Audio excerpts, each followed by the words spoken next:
1 milliard. C'est la valeur à laquelle est évaluée la collection de l'italien Sandro Frattini, considéré comme le plus grand collectionneur au monde. Évidemment, des mentions honorables vont à Auro Montanari, a.k.a. John Goldberger, pour notamment la Rolex Daytona Unicorn, unique modèle en or blanc, ou encore l'un des 9 exemplaires connus du chronographe à rattrapante Rolex, référence 4113. Malheureusement, toutes les deux auront été vendues aux enchères. Une autre mention honorable va à Patrick Gétred, collectionneur français, avec par exemple une Patek Philippe World Time référence 2523J, ou encore une petite dizaine de pièces artisanales rares de Patek Philippe. Mais ce n'est rien face à Frattini. Sa collection contient, selon lui, environ 2000 pièces, toutes plus exceptionnelles les unes que les autres, ce qui fait que le prix moyen d'une seule de ces montres est au bas mot d'un demi-million d'euros.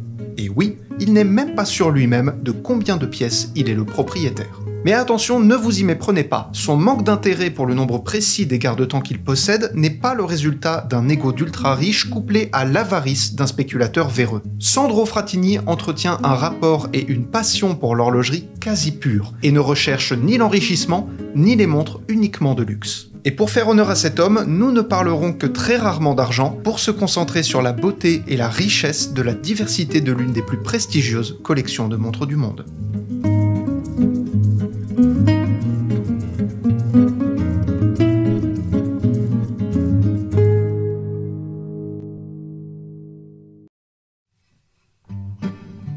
Sandro Frattini naît en 1953 à Florence, en Italie.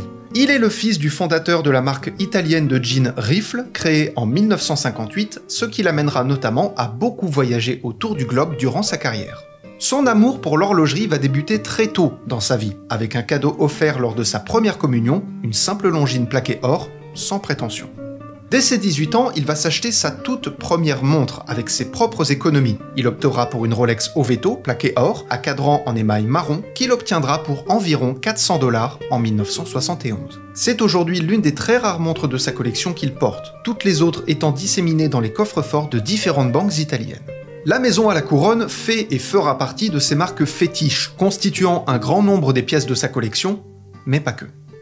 Pendant la crise du quartz, il se concentre sur la recherche des montres vintage des années 1940 à 1960, peu prisées alors et ne prête guère attention à ce nouveau mouvement révolutionnaire. Parcourant l'Amérique, l'Asie et l'Europe pour dénicher ses pièces dans des marchés ou auprès de contacts locaux, sa passion dévorante et sa collection hors du commun vont réellement débuter à partir des années 80. L'on citera notamment différentes Patek Philippe référence 130, des montres de forme, ainsi que de nombreuses Rolex Prince. Mais c'est en 1984 qu'il va faire son premier vrai gros coup. Oui, parce que jusque-là, ça ou encore ça, c'était évidemment pour s'échauffer.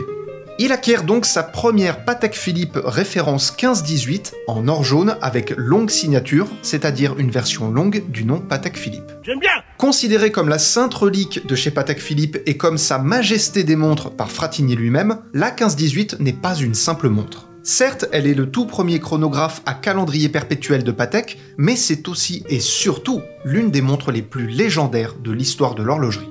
Elle fut produite entre 1938 et 1953 avec 280 modèles en or jaune, quelques dizaines en or rose et seulement 4 en acier, d'une rareté et d'une convoitise sans aucune mesure.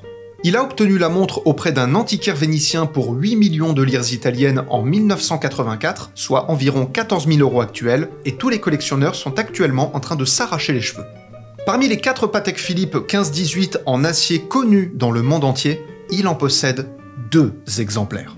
À partir de là, il y a 2 écoles. D'un côté, ceux qui ne savent pas vraiment ce que représente la 1518 en acier, et qui s'en foutent complètement, c'est juste une montre quoi. Et de l'autre côté, les collectionneurs qui sont à nouveau en train de péter un câble. Il détient également 3 des 15 modèles Pink on Pink de la 1518 connus à ce jour. La montre, à défaut d'être en or jaune, possédait un boîtier et un cadran, tous les deux en or rose. D'où son nom, rose sur rose. Dans une interview, Frattini nous raconte comment il a obtenu la montre. J'étais à la Havane, je me souviens plus de l'année, et on m'avait dit qu'une dame avait un chronographe qu'elle voulait vendre. On ne savait pas s'il était en or, en acier, quelle marque, rien. La montre avait appartenu à son mari, fusillé sous le régime de Fidel Castro. Et quand j'ai rendu visite à cette dame, elle a pris une boîte de biscuits et en a sorti le garde-temps. C'était une Patek Philippe avec des boutons en or rose et un cadran rose. Un choc total, j'étais tellement excité que je lui ai donné le double du prix demandé. 10 000 $ à l'époque, soit environ 30 000 € aujourd'hui, et je me demande s'il reste des cheveux aux collectionneurs, moi. Dans le même genre, il a également acheté une Patek Philippe référence 25-23 à double couronne pour 250 000 $. Nous ne parlerons que très rarement d'argent sans avoir vu la montre avant. Il a effectué le virement sur un coup de tête à un intermédiaire roumain sur la seule base de confiance et de passion pour la rareté du modèle. Une prise de risque, oui, mais des regrets, sûrement pas. Comme vous l'avez certainement compris, Sandro Frattini a une passion pour le vintage et ne s'intéresse que peu aux montres modernes, à l'exception de quelques maisons de prestige comme Audemars Piguet avec la Royal Oak, pour ne citer qu'elle. En 2018, un livre a été publié en collaboration avec la maison de vente aux enchères Christie's. Nommé My Time, l'ouvrage de 8 kg recense environ 650 pièces, soit un tiers de la collection totale de Frattini. Oh purée de pommes de terre, mais c'est pas vrai ça! Le livre, édité à 699 exemplaires, vaut, selon les éditions, entre 800 et 1600 €. Et pour vous dire la vérité, c'est particulièrement ce recueil qui m'a donné envie de faire cette vidéo. Les pièces qui se trouvent dans ce livre, vous ne les verrez nulle part ailleurs. Et les images sont difficiles à trouver car je ne possède malheureusement pas le livre. Entre Audemars Piguet Vintage, Vacheron Constantin Cioccolatone, Rolex Stelline ou encore Patek Philippe émaillé, chacune des pièces sont exposées sur un fond de Nîmes en hommage à la marque familiale Rifle.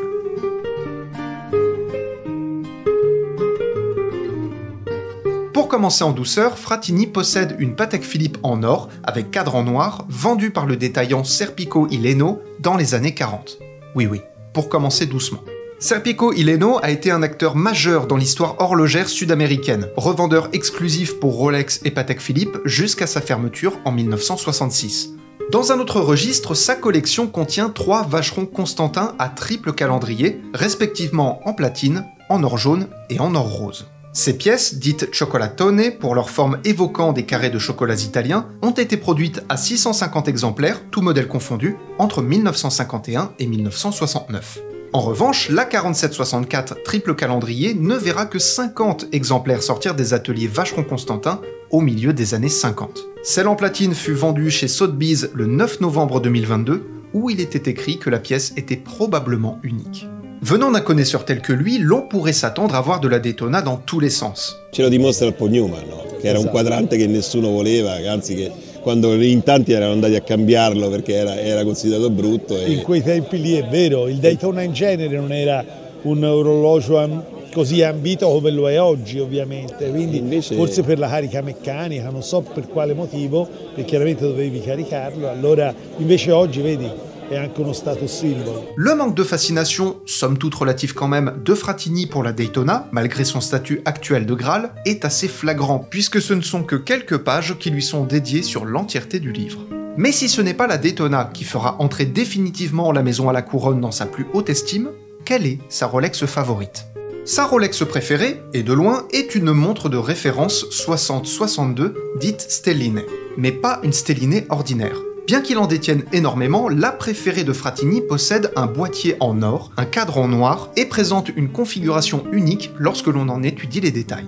Son surnom, Stelline, vient de ses index en forme d'étoile. Elle possède un triple calendrier avec face de lune et a été produite par Rolex entre 1948 et 1953. Pour une pièce de fin de série, la référence 60-62 arbore les étoiles avec leurs points lumineux au centre et non décentrés vers l'extérieur. Mais la mention chronomètre officiellement certifiée se trouve sous les guichets de date et non sur la face de lune. Tous ces détails laissent à penser que cette pièce n'existe nulle part ailleurs. Mais s'il y a bien une caractéristique qui séduit Frattini dans énormément de ses garde-temps, ce sont les cadrans émaillés. À l'instar des cioccolatone, ces montres à cadrans émaillés ne sont pas au cœur des conversations des collectionneurs d'aujourd'hui. J'aime les émaux que je considère comme de véritables œuvres d'art. Je pense à celui qui les a fabriqués, à la manière dont ils ont été réalisés et à la difficulté de leur réalisation. Tels les rouages d'un mouvement, l'artisan contribue à la création d'un objet magnifique. Ces techniques exigeaient beaucoup de temps et un savoir-faire extraordinaire. Aujourd'hui, tout est simplifié pour gagner du temps. Les montres à cadran émail de Rolex et de Patek Philippe, toutes deux produites en très peu d'exemplaires par Singer, sont le fruit de l'un des sommets de l'histoire de l'horlogerie, tant par la difficulté de fabrication que le défi artistique qu'elles représentent. Certains modèles sont devenus de véritables légendes, comme la Rolex Caravelle, pièce unique, se trouvant évidemment dans la collection de Frattini. Parmi ces pièces d'exception, il y a l'un des 2 seuls exemplaires d'une Patek Philippe, référence 1593, dotée d'un cadran émaillé représentant la carte de l'Égypte et du Soudan. Vraisemblablement une commande spéciale pour le roi Farouk Ier. En voyant la montre pour la première fois, j'ai d'abord cru à une Rolex, mais le nom de Patek Philippe, quasiment totalement effacé, est bien présent sur le haut du cadran. On peut citer également une autre Patek Philippe datant des années 70, beaucoup plus féminine. Le cadran représente une femme jouant au tennis, mais il manque l'aiguille des secondes. Il possède également plusieurs dizaines de Vacheron Constantin avec des cadrans plus sublimes les uns que les autres. On peut citer par exemple celle avec les 2 hippocampes, sur laquelle on admirera des dégradés de couleurs absolument somptueux. Il y a aussi cette pièce, toujours une Vacheron Constantin, avec le continent américain et une rose des vents, où chaque pays est délimité par des émaux de différentes couleurs.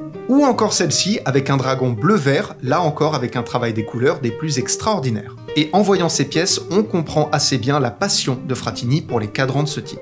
Sur cette seule double page, 50 pièces plus belles les unes que les autres arborent des dessins allant de la faune à la géographie, en passant par l'espace ou des décors plus abstraits. On retrouve d'ailleurs notre continent américain, et je ne sais pas si je préfère la planète Saturne dans le vide spatial ou la version rectangulaire du double hippocampe.